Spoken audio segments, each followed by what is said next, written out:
Maniac McGee by Jerry Spinelli, Chapter 39. During the night, March doubled back and grabbed April by the scruff of the neck and flung it another week or two down the road. It's a nice way of saying it got cold.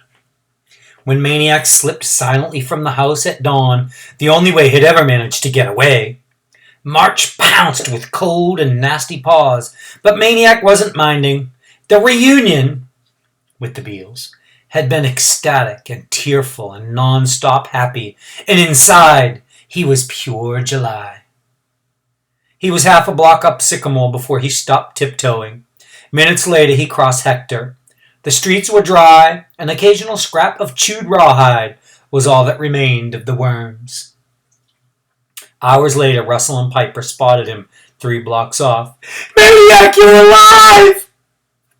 We thought they got you! We thought they slit your throat! Yeah, we thought they strangled you and pulled your tongue out. Yeah, we thought they chopped your head off and boiled you. Yeah, we thought they boiled you. Yeah, and drunk your blood. Yeah, and drunk your brains. You don't drink brains, you moron meatball. Yeah, you do. Brains are like milkshakes, like Dairy Queen. You can drink them with a straw, and you can hear them sloshing if you shake your head hard enough. Listen." They were off and running. "Hey, get off of my head! Help!" Maniac couldn't help laughing. In spite of their twisted, ridiculous, ludicrous impressions of EastEnders, of black people, the concern and the tears in their eyes when they saw him had been genuine. They really missed him. They had been really afraid of him. 2 houses away he could hear the thump, almost feel it, in Father George McNabb's voice. "Lay him down easy, I said easy!" Followed by son John. "This isn't easy enough!" Thump! Followed by a string of curses from George McNabb that fried the cold morning like an egg. The living room was hazy with dust, and at the back end of the dining room, they were bringing in the cinder blocks. George and John and a handful of the Cobras were lugging and grunting the cinder blocks in from the backyard and dumping them on the floor. Thump! Thump! "Hey, kid!" George McNabb was pointing through the haze. 3 months Maniac had been living there. 3 months, and he still didn't know his tenant's name. "Get your lily hide over here. Start lugging these." Maniac waved. "Later, gotta go!" And he shut the door and headed up the street. They were really doing it. He had heard them planning it for weeks, making drawings, buying or stealing cement and trowels and a level. A pillbox is what they called it. Once it was done, they'd be ready. Let the revolt begin. Let the rebels, as they called the EastEnders, the black people, let the EastEnders come. Let them bust through the newly installed bars over the plywood on the windows. Let them bust through the steel door. Oh, they were going to find themselves staring down the barrel of a little surprise. They squabbled over what the surprise should be. An Uzi, an AK-47, a bazooka. "Why?" Maniac had asked Giant John one day. "Why what?" "Why are you doing all this?" "To get ready. What else?" "Well, what do you think is going to happen?" "What's gonna happen?" Giant John swatted a squad of roaches from the kitchen table and sat down. "What's gonna happen is, one of these days, they're gonna rise up and revolt." "Who says?" "Who cares who says? You think they're gonna make an announcement when they're coming?" Maniac tried to picture Amanda and Hester and Lester and Bow Wow the dog storming the barricades. "John, when is all this supposed to happen?" By the way, this is what a pillbox looks like. This is what they're building in the dining room for when the black people attack, or they think are going to attack. What they don't know about black people, they just as easily make up.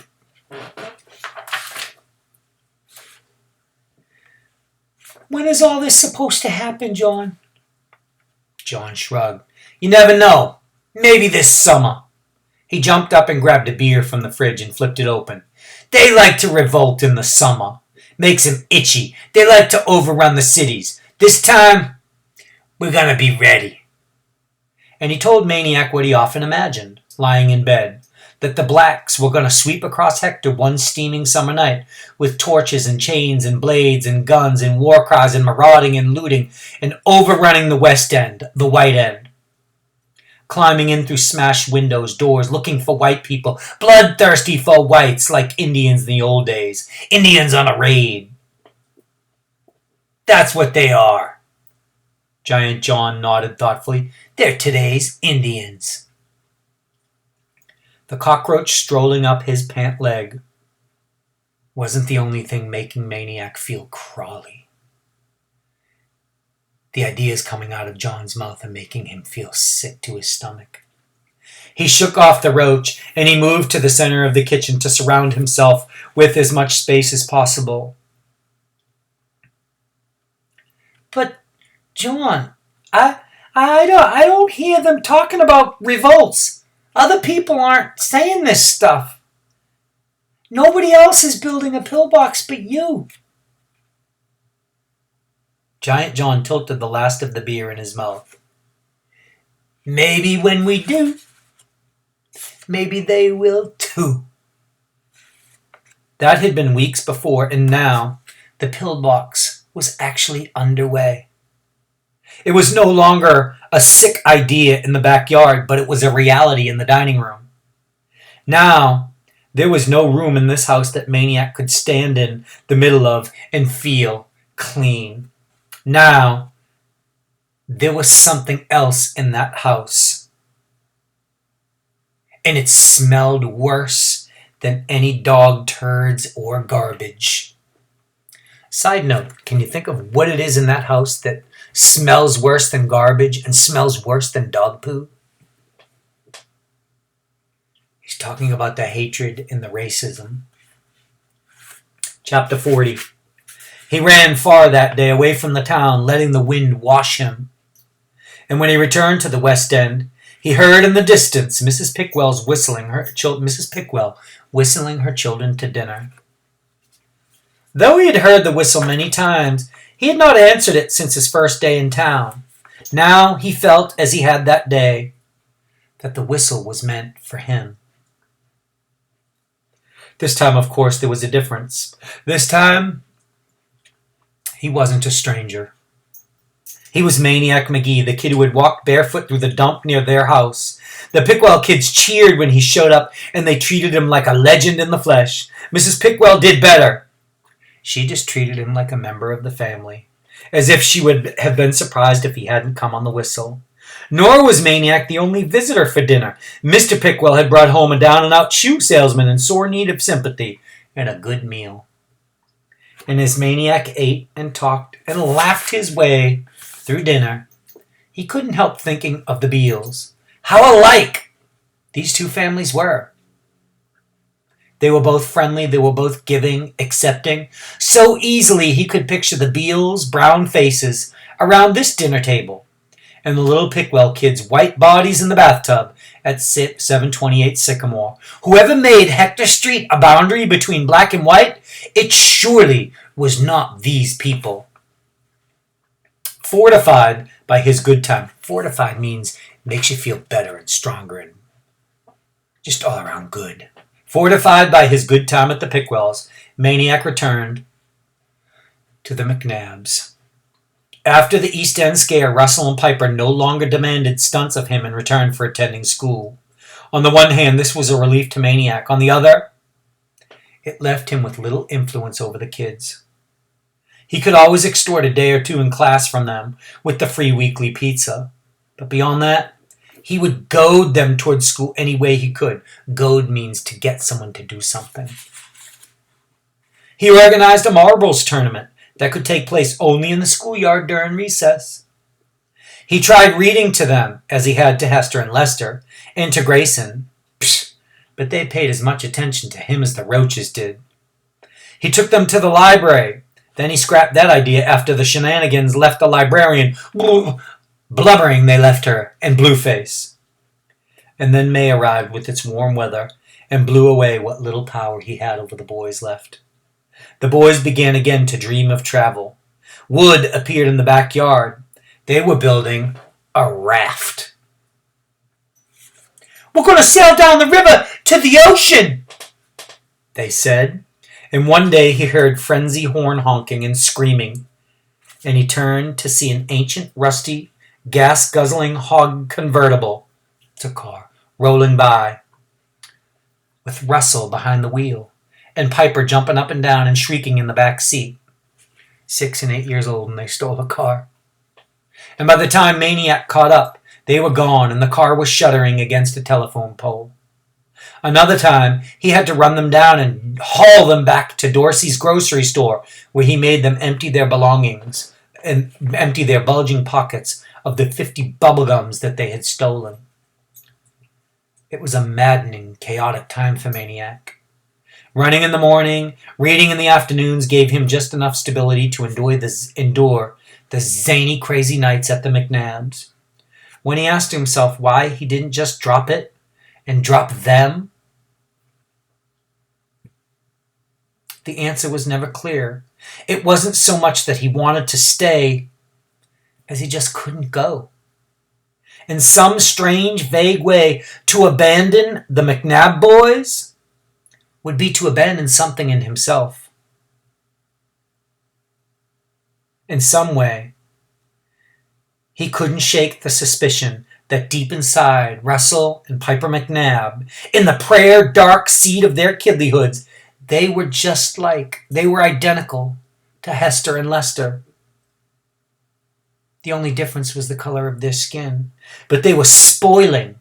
They were going bad. They were rotting from the outside in like a pair of peaches left in the sun. Soon, unless somebody did something, the rot would reach a pit, meaning the hatred that they have inside of them, once it gets to their heart, there's no stopping it.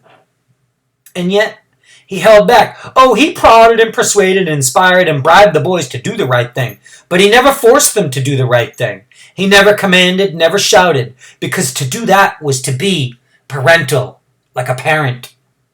And he was not yet ready for that. How could he act as a father to these boys when he himself ached to be somebody's son? But then one day the boys went too far. He found them playing with the old glove, the one that Grayson had given him for Christmas. As if that weren't bad enough, they were using it as a football, kicking and punting it back and forth. Maniac exploded. He popped off for a good 10 minutes and got it all out. And this was the last straw. He told them from now on, it was going to be different. No more Mr. Nice Guy to you. When I say jump, you say how high you get it. Oh, they got it all right. For the first time in their lives, the boys were speechless. Speechless as they did their homework that night. Speechless as they went to bed at 9 o'clock like normal children. Speechless as they went off to school the next morning. Well, that peace, it lasted for 3 days. Shock accounted for the first day. The second and third day were a game called obedience, or just being good. And when the game lost its appeal, Maniac lost his power. He told them to sit. They stood. He told them to stand. They sat. Instead of going to school, they worked on their raft. Instead of doing homework, they played war in the pillbox. They brought their plastic weapons down from the hole, and they stationed themselves at the 2 small gunnery slots in the cinder block.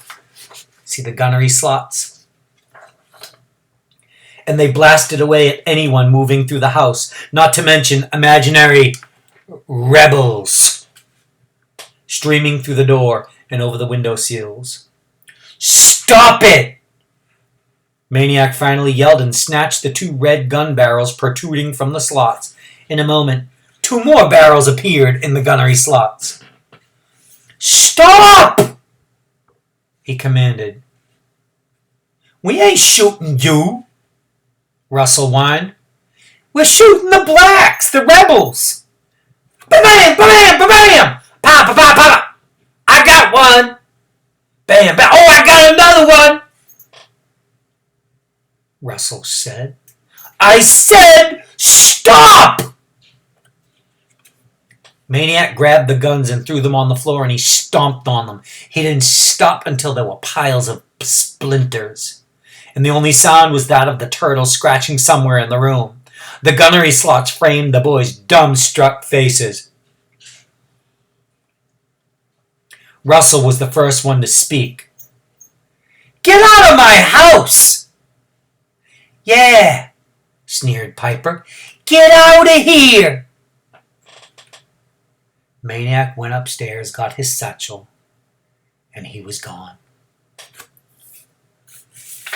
That night, and the next night, he slept in the park. The following day, as he sat reading in the library, in came the McNabb boys, and they rushed up to him. Hey, Maniac, blurted Piper. We've been looking all over for you. You gotta come to my birthday party. I'm having a party tomorrow. What do you say, huh? Is you coming, huh? Maniac couldn't believe it.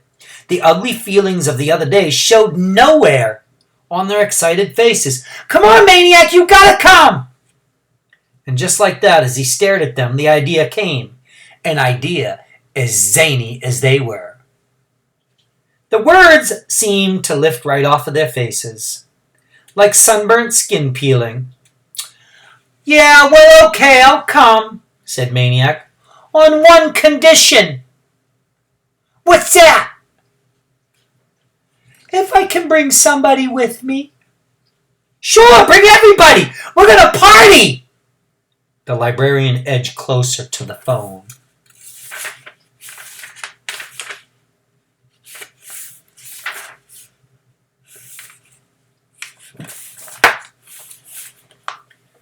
That's it. Tomorrow we will finish Maniac McGee. Be sure to tune in on Friday. That's it for today, folks. That's it.